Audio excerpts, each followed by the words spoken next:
Elon has been warring against Disney and exposing their DEI guidelines, and then he was like, hold my beer, because now he's exposing Amazon's insane DEI rules. He posted this video from Chris Gore at Film Threat going over their DEI playbook, and it's this whole page publicly available on their website for their inclusion guidelines. The introduction says, we all carry biases, conscious or unconscious, that can build barriers and create inequities in the workplace. The work of diversity, equity, and inclusion requires all of us to disrupt those biases and the long-standing customs and practices in the industry in order to achieve real, lasting change. Thank you, ChatGPT. So, actually, this is funny because Chris Gore said that a member of the Writers Guild who is friends with him reached out and said the woman who put together these rules actually has no experience in the film and entertainment industry. And she previously to this role at Amazon was an HR executive at Caterpillar Trucks, the construction equipment company. What's really interesting is like there is kind of like this weird overlap, right? Like when does somebody's job as an executive, like when does your specific knowledge of how a specific industry work? Because people will hop from industry to industry at the executive level. But if you're going to work in a creative industry, that's vastly different than what is required for working at a manufacturing company. You can go from an HR department at a manufacturing company and then go to an HR department at something like Amazon, but she's not an HR executive. She's a DEI executive now. Yeah. And that means she has authority over storytelling. And that's what's really interesting about this. It's not just about hiring camera crew. It's not just about casting directors. It would be interesting enough if all we were talking about was personnel, but now we're getting into the actual creative aspects of the job, which should never be left up to committee, let alone singular executives with no experience working in that field. And this essentially means that it's mandatory for any creative executives overseeing projects at Amazon to report their demographics data to this DEI policy to make sure that it's compliant before they go to principal photography. So this is going to be every original movie or TV show that comes out of Amazon Studios from this point forward. Let's go through some of these subcategories that they talk about here. So yeah, so they have script-based descriptions and stereotypes. Gender, sexuality, romance, and humor. First, script-based descriptions and stereotypes. The way the characters are described in a script can evoke stereotypes of casting directors, breakdown services, and even those reading for the part. Consider the following when describing characters. Is there a reason to specify a character's gender, race, ethnicity, LGBTQ+ identity, or disability in the script? Does source material specify a character's identity in any way? Are you deviating from that depiction? Why or why not? Are there places you should specify information about the character's background or identity to help with casting? Consider sharing this information only if it's needed for the story. We are one paragraph in. Imagine being a creative mind having to work with the absolute lunacy that this is. The handcuffs that it's placing. We're just through one subcategory with like 5 or 6 more to go. Imagine you're just trying to write a good story. I say all the time, just making good art is difficult. Now imagine that some HR busybody at the behest of a corporate entity is telling you this is what it needs to be if you're going to make your art with us. Yeah, so you need to make sure that you don't desexualize or over-sexualize someone based on underrepresented identities. By whose standards? What the hell does that mean? By the standards of Jennifer Salke. Yes. Basically, is the answer. Are your descriptions of characters grounded in their appearance versus their personality? Are there descriptions of girls or women that lean toward their relationships or appearance rather than who they are? Are you writing about characters who are men in the same way? Are LGBT characters solely defined by sexual identities? Are people with disabilities infantilized and or desexualized? So just make sure if there's any character who's in a wheelchair, they have to be hypersexual so that you can go against the stereotype. So That's part of it. Reading this whole thing, what they keep coming back to is stereotypes. Nothing in Hollywood is allowed to just be what it actually is anymore. Everything has to be flipped on its head. Now, would you guess that gay men are overrepresented in the fashion industry? Would you guess that that's the case in the real world? This is the Ryan Long bit about how he never stereotypes. Where he goes up to the 80-year-old woman, he's like, "Are you a rapper? You look like a rapper." Like he says, "I never stereotype ever." I might get in trouble for saying this, but I think gay men might be overrepresented in the fashion industry. But if you portray that in your TV show at Amazon, you are going to get in trouble with their DEI executives because you are not supposed to depict gay characters in appearance-related professions like fashion and entertainment anymore. Let's go through You will get canceled. I want to talk about the stuff that went viral in the tweet. That was going viral for it. It says, consider the depiction of caregiving in romantic relationships and whether they fall along stereotypical or traditional lines, i.e. heteronormative women as women as subservient, men as protector or provider. For more information on the concept of benevolent sexism, read here. Rescue storylines or those focusing on chivalry can be particularly problematic. Well, we wouldn't want to have a hero saving the day because that would just be too stereotypical. Just throw all of the stories that Disney made its name on for the last century out the window. No James Bond. No James Bond. That was my favorite example of all of them. No James Bond. No more Disney princesses. No more James Bond. None of that. It's all against the rules now. I'm thinking of I just rewatched Taken recently. I love it because they never say kidnapped in the whole movie. It's just they say they were taken. But the point is, the whole idea is that he is saving his daughter from her kidnapping, from being taken. Can't do that anymore. Oh. He's rescuing her. This is spicy. Are you describing women's personalities in ways that lead to assumptions about their sexuality? For example, are descriptions such as girl next door used for characters? Be sure that your descriptions don't evoke stereotypes related to women of color. Yep. Avoid using the terms exotic, feisty, or sassy, other words stereotypically used to refer to underrepresented women. It's better to be specific. Well, the lead is from Puerto Rico, loves to sing, and has a big group of friends. That nobody wants to read that. No, first of all, it's just more words. They sound like people who are writing for a word count in a college essay. Yeah. There's nothing punchy about that. It doesn't grab anyone's attention. Also, the idea that you can say that you can't use feisty, but you systematically remove redheads from everything is bullshit. Also, just think of it like this.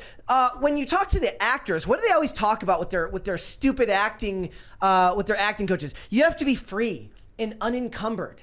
You have to be able to create your art with a complete sense of freedom. Otherwise, it won't feel authentic. Now, why don't you apply that same logic to the writers? Why aren't the writers allowed to be free to make whatever they want? Allow them to be uninhibited. Yes, uninhibited. They love that word. And stereotypes on their own are not inherently bad. They are storytelling shorthand. Just because something isn't always something doesn't mean that it is not sometimes. You need to show LGBT parents as well, because between 2 million and 3.7 million U.S. children have one or more LGBTQ plus parent. Narratives that involve abuse, harassment, or SA require deeper thought.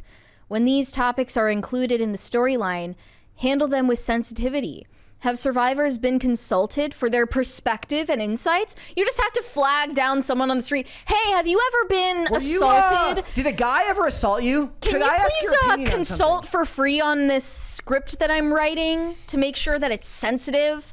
I'm totally not an antisocial freak. Almost every show that I like from Amazon just wouldn't, Terminalist wouldn't be allowed to be made. Reacher wouldn't be allowed to be made. None of this stuff.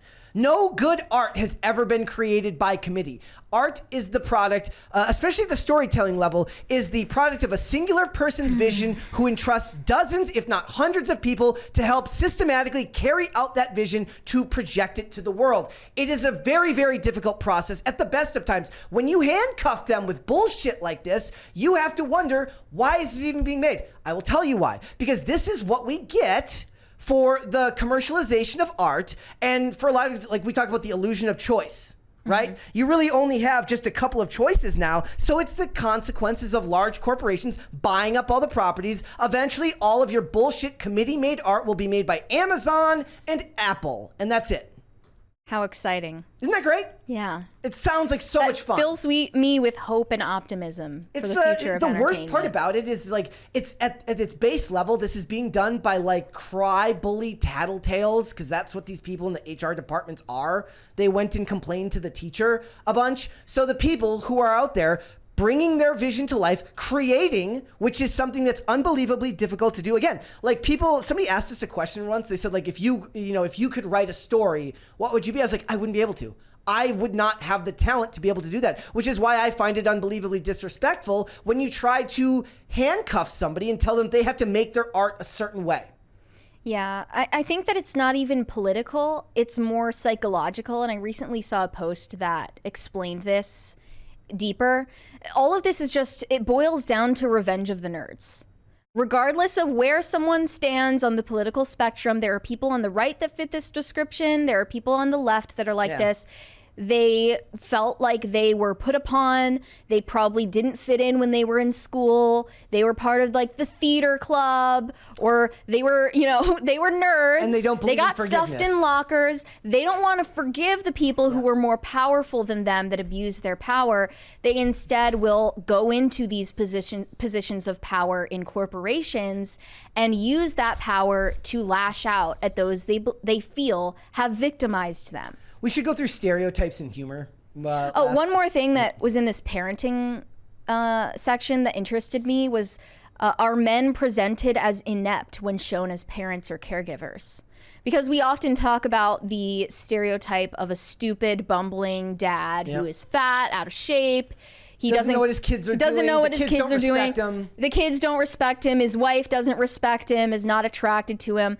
So theoretically, they're telling you to combat that stereotype, but you believe it might only work in relation to black father figures. Well, in anything other than, here's the thing. None of what they talk about here, combating stereotypes, ever addresses the fact that there are racial stereotypes around white people, that they're just not willing to admit that they use. But since they do not consider them historically marginalized or underrepresented, they're not afforded the same protection, the supposed protections that these bullshit policies are supposed to enact.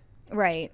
Yeah. It doesn't matter. And let's go through stereotypes and humor, because this is one of my biggest problems. There is nothing wrong with stereotypes in movies and entertainment. It's a matter of how well it's done on screen. The reason why it works is because it signals to someone that, yes, this does exist in the world. That doesn't mean everyone's like that. It's like how they always say, like, not all this group. Everyone knows that. You treat your audience like morons if you believe that people actually think that every time, and to believe that they don't do this to everyone is ridiculous. Well, stereotypical jokes are funny because stereotypes are true. Yes. Stereotypes exist because they're grounded in reality, and everyone is able to laugh at a stereotypical joke without believing that every single person in a certain category fits a certain description. There's a reason why stereotypes about, like for instance, I'll give you an example of one going the opposite direction. They wouldn't just like Get Out. Right? The idea of the annoying white liberal in the suburbs, right?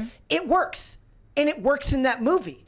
And stereotypes for everybody exist. It's a negative stereotype, but it's a true one. So it works in the story. It works. It rings as true, which is what you need these things to do. If you constantly have to subvert expectations, you can only do that so many times before the trope is so worn. The creating for modern audiences trope. I now, like I said, when I see a show like Reacher and he's actually competent and good at his job and saves the day, I was like, you subverted my expectations by not supposedly subverting expectations. Yeah, I think that white audiences are perfectly happy to laugh at themselves and laugh at the negative stereotypes about white people, and everybody else just needs to get off of their high horse and get off of your ethno-narcissism and be willing to laugh at your own group. So this is what it says about stereotypes. Stereotypes and humor. It says, we understand that the best comedy can derive from the unexpected and be an agent of truth-telling. Again, why does it have to be that? Why does that matter? Is it funny? That's what matters. Nobody gives a crap about whether it's an agent of truth telling, you douche. Like, they just don't. Nobody goes to movies to see stuff like that. says, we urge content creators. Oh, they're calling them content creators. They're probably not going to like that very much. We urge content creators focusing on comedy and humor or satire to engage with their material in deep ways. Ask the fundamental questions. Are you the right person to tell this story and or these jokes? Get fucked. Whoa. Seriously, get fucked. You have no right to tell anyone whether they're the right person to tell this story. Well, here's the answer, though. If you're a black screenwriter, you are definitely the right person to tell jokes about white people. But if you dare do it the other way around, if you are a white screenwriter who is writing jokes about black people as a stereotypical group, then you will be blacklisted. You will be fired. So it says, begin by thinking about whether, as the storyteller, your humor comes from the outside or inside the group at the center of the comedy. Don't punch down. Yeah, you can never punch down. Out-group members use humor to mock or joke about characters from underrepresented groups can be highly problematic. Humor may reflect insensitivity, play to broad stereotypes. First of all, you're acting as if the people watching this movie are going to know the demographic breakdown of the person who wrote this movie. Guess what? 90% of people don't. No, they don't. Nor do they care, nor should they care. Exactly.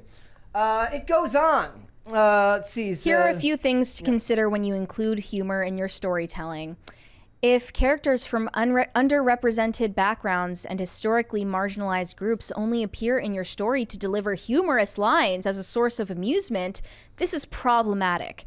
Do these characters have other depth or insight, or do they merely serve to deliver comedy?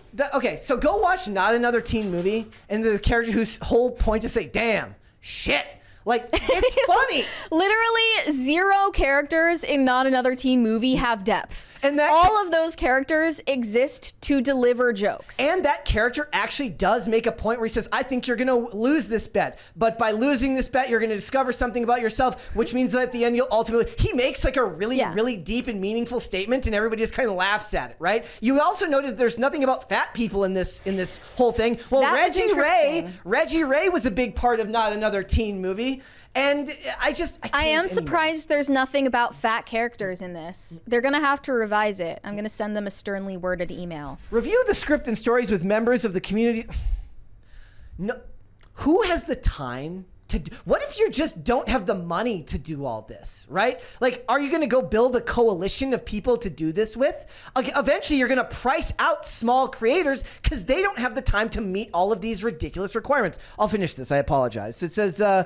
it's making you angry. Review the script and stories with members of the communities you are depicting to ensure authenticity and limit hurtful humor. Again, subjective. What you should do then, here, let me allow you a way around it. Find 10 people you know with good senses of humor and poll them, right? Make sure, like, just do what all the pharmaceutical companies, cook the books, get the fix in so that you can make sure you're like, well, I asked 10 to 20 people about whether they like this or not, and just say yes.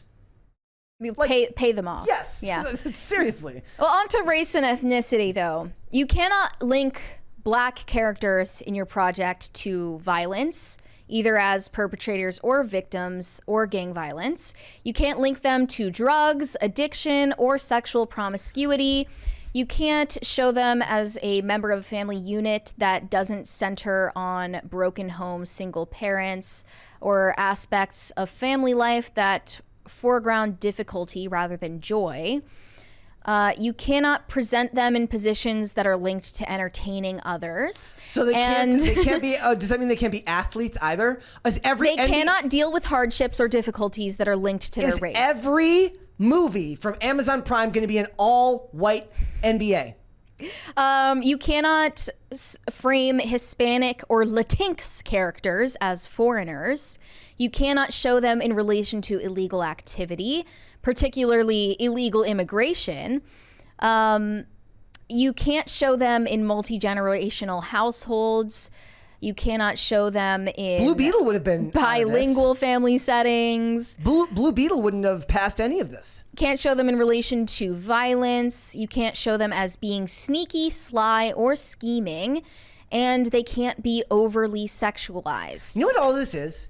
It's like, how long did it take for Americans to be able to just refer to, like, do you remember the video from a couple years back where the woman was being yelled at Walgreens, and the lady called the cops on her and said, there's a black woman here who's causing problems, and she got really mad that she referred to it as black. A lot of people won't even say that. Like people who won't say Jews because they feel like it carries a derisive tone to it. All of these types of rules are written by the people who have no actual real world experience with people outside of their bubble. Mm-hmm. Right? They've never, like, these people have never been to an event with anyone other than other white people. They're quite literally the people who are not invited to the cookout. Yes. You also cannot stereotype Asians as geeks who are interested in tech, math, or sciences. You can't give them foreign accents.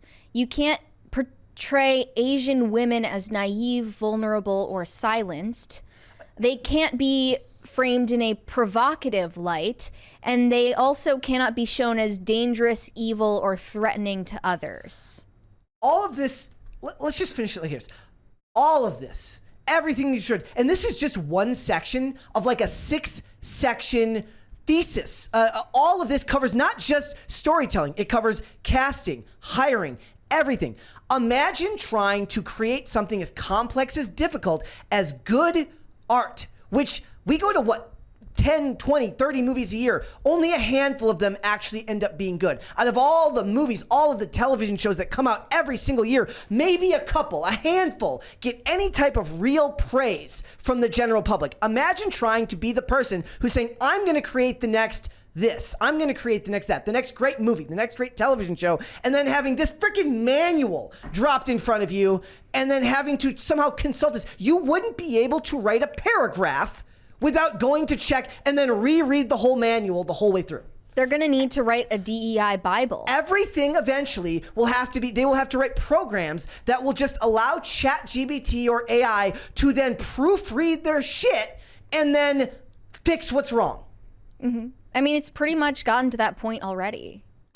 Thanks for watching. Listen to full episodes of Pop Culture Crisis on Spotify. Keep up with us on social media and make sure you subscribe and ring that bell so you never miss the show. Bye, guys.